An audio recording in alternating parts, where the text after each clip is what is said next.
All right, 40K enthusiasts, we're making our way through some Eldar reviews, some Eldar topics here. I want to answer a couple of questions drawing from the comments on my blog. The link to my blog is underneath this podcast. And I'll also share with you some of my favorite Eldar units, of course. Now, I play Samhan. I love the Samhan Warhost, Jet Bikes, Vipers. I have an obsession with Wraith Lords, and I love Harlequins.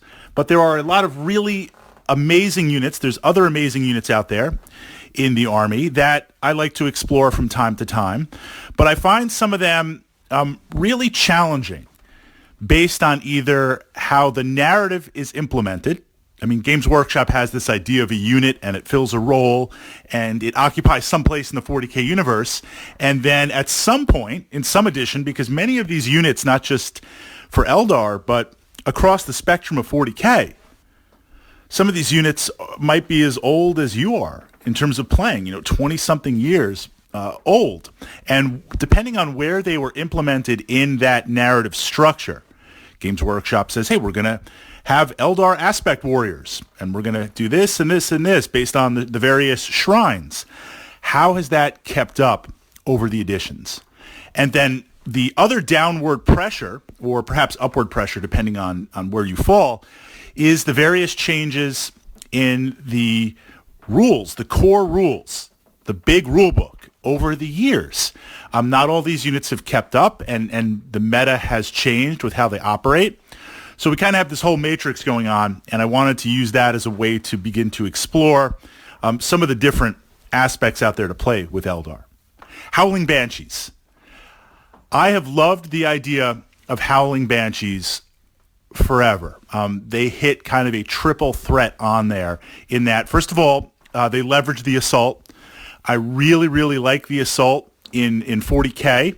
So when we look at that, I mean, you could charge in massive amounts of Guardians, right? Quality and quantity. Quantity is its own quality. With my Footdar Eldar list, I usually take between 60 and 80 Guardians. And I just flood the table. You put an Autarch in there, and you just kind of flood things on there. But I like this idea of more elite units. And going in that direction, I'll kind of look at Harlequins and push that way. But in a generic Eldar Warhost, or in an Eldar Warhost where you want to get the assault, dedicated assault, we kind of have Scorpions, or we have Banshees. The Banshees, I like the idea of them. I like the narrative. I like some of the war gear. They kind of have ways to deal with the Overwatch, and they kind of give you some opportunities to get some other attacks. But the challenge that has held them back over the years, the Exarch is auto-include. You need the Exarch to unlock. So right there, you're paying more points. But I don't think that's necessarily a make-or-break deal with the unit. But the challenge is the duality of T3, S3. Toughness 3, if you've ever played Eldar, Toughness 3 is brutal. And the challenge here is where we're not talking guard, in theory, where guard can bulk up on just cheap bodies and then bolster that with, Leman Russes are a little bit pricey, but potent and powerful war machines to back that up. So you lose a couple of dozen models a turn. It's no big deal. You've got dozens and dozens and dozens more. So the T3 for guard isn't as critical because Eldar, where they fall in the formula. Now this is kind of interesting. The DNA of 40K, and I covered this in a previous podcast. It's up there on my YouTube channel in the 40K links, in the 40K kind of bucket list there, playlist, 40K DNA. That's going to kind of push you into that. But I feel like it's worth mentioning because it really gives insight into the Banshees. Rogue Trader, not the role-playing game, the original incarnation of 40K, a lot of wacky stuff in there, but major heroes, minor heroes, things that make sense to long-time Warhammer Fantasy players on there. Long live the old world. There was this idea that the Space Marine, T4, Bolter, Power Armor, and they shall know no rules, that stat block was going to define the balance for 40K. So roughly, if you fall below that in terms of stats and abilities, you will cost less than a Marine. If you fall above that, you will cost more than a Marine. So Makes sense because there needs to be some sort of internal balance. This kind of messed over chaos for a number of years because power armor dies really fast in 40K. It's a D6 based system. I don't care how strong you are. I roll enough D6 dice and your units are going to go poof. So with that, chaos was essentially just a power armor dude. You know, I love berserkers. I love my zerkers, but they're just power armor marines. But you pay premium points, Plague Marines, premium points over that. Noise Marines, premium points across all editions of 40K because the internal structure Games Workshop doesn't want to balance it out. So you pay that. Grey Knights suffer from that too. If you're playing pure Knights, that's a major problem too because they've got a lot of unique war gear. They've got a lot of inherent abilities. They've got a lot of cool stuff, but you're still a toughness 4 Marine. So when you compete against a Bolter Marine or a Bolter equivalent, you can't afford to take those losses. So the idea behind the Eldar, they're bumped down T3, S3 and that, but their other attributes, in terms of initiative, in terms of attacks, the various aspects, the powers unlocking with the Exarch, the war gear, pushes them above Marines. So you're paying a lot of points. You're only toughness 3 and you don't have the bulk. So taking Banshees in mass. Now, I love themed armies, right? You could develop an all Banshee type army on there. I don't think your win rate would be that good because you don't have enough to cover the other bases on there.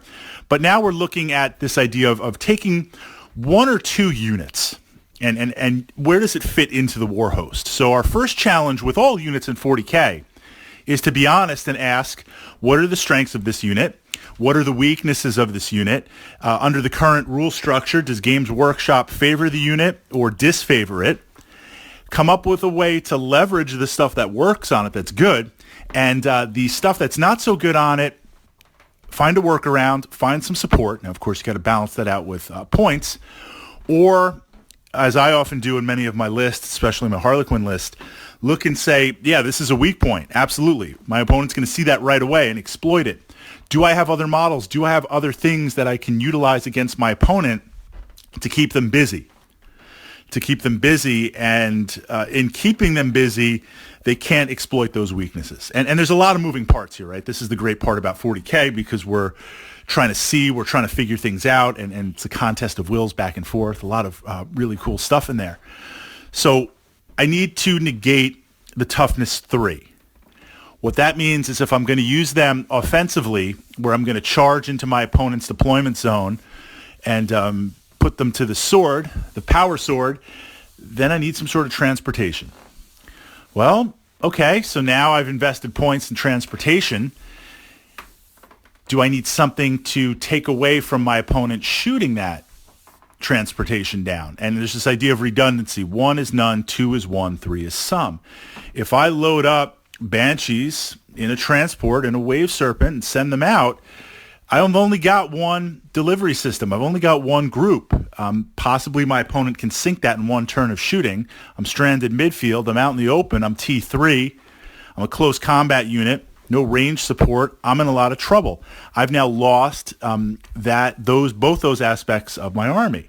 So I don't really know about running them, pushing them across the table. And obviously running across the table is not going to work because I'm just going to get shot down at T3, even with their above average mobility. So that for me shifts them, and I would love to run across the table and do that. That shifts them to me in a defensive position. Because if I hold them back in my deployment zone, I don't need a transport or I don't need a delivery system, so I save points there. That's not to say my opponent can't shoot at them. I mean, I'm going to try and utilize cover and block line of sight and all that. But if I'm holding them back, 40K being a shooty type game, there are more important priority targets. So I call that the Highlander effect, where McLeod is running around and the Kurgan has marked him, right? And he's trying to find people to fight him to get that glory on the first battle before he knew he's an immortal. And everyone's running away from him. And finally he fights the Kurgan. So I see this effect, the Highlander effect, where my Banshees are safe because my opponent is looking to fight other things on there. So that's going to buy a little bit of time on it. So we're in my deployment zone. The second challenge here is And if you've ever fought Banshees against Space Marines, you know this. Strength 3 is really, really tough to if you're going up against Toughness 4. If you're going up against Toughness 5 or multi-wound models or augmented toughness models on there, it becomes almost impossible. And then they're going to hit you back in a universe where everything is strength 4 or higher. You're going to fold really fast. And you're going to be like, wait, I don't understand the narrative. I've seen the games where they kind of run down and they're taking everything out. And 20 years ago, back in Dawn of War, they're just cutting down assault Marines. Like, what's going on? They haven't translated over to the narrative, and they haven't kept up over the years. So how do we utilize that? This idea of, as the game goes on, at the start of 40K, you and I are at our most powerful in terms of models, in terms of ability. Every turn we get less and less and less and less on there. And at that point, when we get to the end of the game, you're literally holding on by units that are really, really small. If you've had, if there's an objective or some sort of mission-specific point on the table, I don't know what type of missions you guys play. I play a variety of them, including like some custom missions. There's a big difference at the beginning of the game having 2 TAC squads dug in, tactical Marines dug in, and it's like, it's like 300, come and take them, right? Get up here. That's vastly different turn 5, where I've got 3 tactical Marines left, hiding behind a wall, trying not to be seen because I'm holding that point. It's at the end of the game that the Banshees become beast. If you can keep them up and relatively strong towards the end of the game, now when they charge in, we see this with objective removal, because I need to physically remove models from a point on the board and at the same time occupy that point on the board. And this is key, because you're like, well, Fritz, there's 3 Marines sitting on objective, just blast them off it, take them off it. Right, but I need to occupy that point also at the end of the game, depending on certain mission parameters on there. That is where the Banshees excel, because I will have enough volume when I attack, and despite being T3, S3, if the unit I'm attacking is brought down a little bit below its starting point, halfway or less from its starting point, I will be able to generate enough alpha dice to sweep them off and activate, occupy it. So I see them as a counter attack unit in your deployment zone. And there's this idea of, if we're talking about shooting type units, if I'm talking about Guardians, for instance, because again, it's like, well, Fritz, you can occupy some Guardians with that. As we move on in the game, eventually my opponent is going to have some units that push into my zone. And my Guardians that are able to shoot, and this is just Guardians, again, it could be any unit.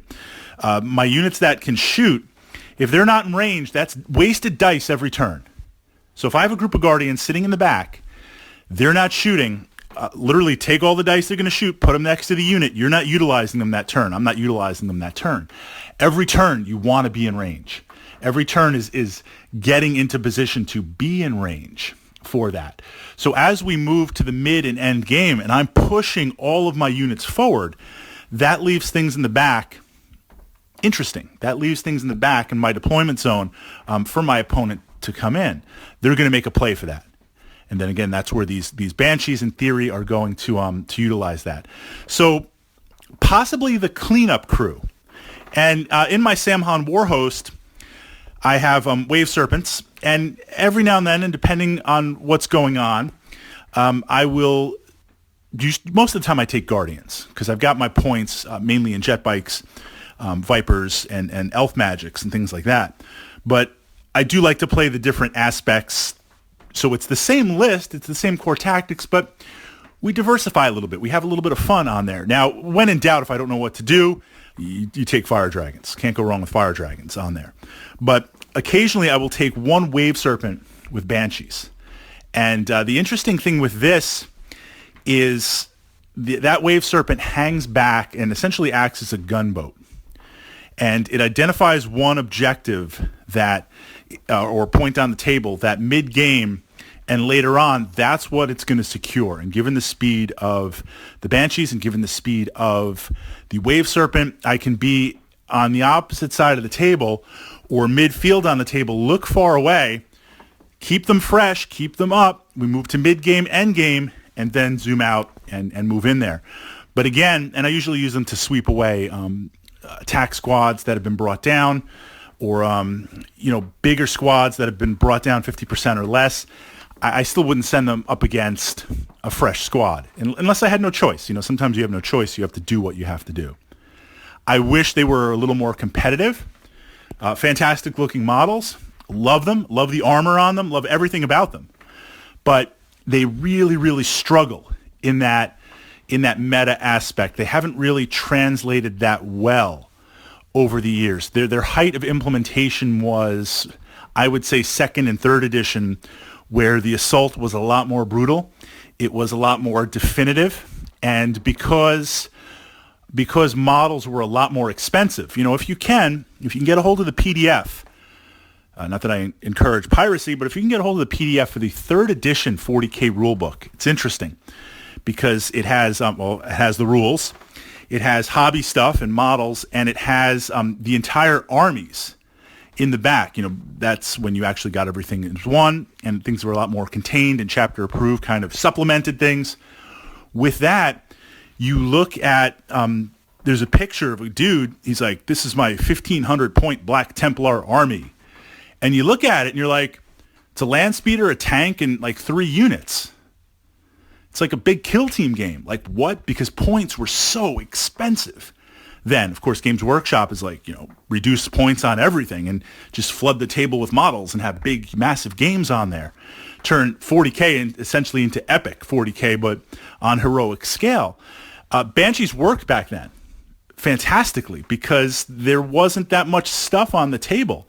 So plus the favor of the rules of the assault, if I went in and with my Banshees, I took 2 units out or 2.5 units out, traded, 2 for 1, 2.5 for 1. That's good. Not only in the killie, but also in these girls, my girls running around taking you out and stuff. That was shifted the momentum of the battle where you had to deal with them. A lot's changed.